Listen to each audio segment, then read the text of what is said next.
शर्यतींची आवड तर मला पहिल्यापासून आहे. जेव्हा आपल्या एवढ्या भागामध्ये शर्यती होत नव्हत्या तेव्हा विगरमध्ये बिंदूरच्या शर्यती बोलत तर विगरमध्येच व्हायच्या. खूप मोठ्या मोठ्या शर्यती व्हायच्या आणि मोठे मोठे बैल यायचे विगरच्या अड्ड्यामध्ये, नामांकित बैल यायचे. ते आताच्या युट्यूबवाल्यांना माहीत पण नसतील का मोठा लक्ष हा पहिले कुठे होता. नक्की मोठा लक्ष आमच्या गावात वाकडीमध्ये लक्ष घडून गेलेला असते त्याच्या नावावरती. तो काळ म्हणजे मोठ्या लक्षाचा काळ म्हणजे सुवर्ण काळ होता तो.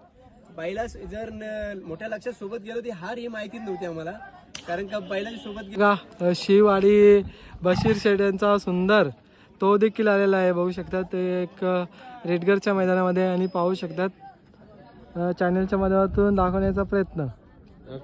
आणि आपले ते मित्र एक तो फोटोग्राफीच्या क्षेत्रामध्ये पण आहे आणि वारकरी सम्राटच्या याच्यामध्ये पण हरिनामाचा म्हणजे जपतोय. तर शर्यतीची पण आवड तुला आहे, तर काय सांगाल? शर्यतींची आवड तर मला पहिल्यापासून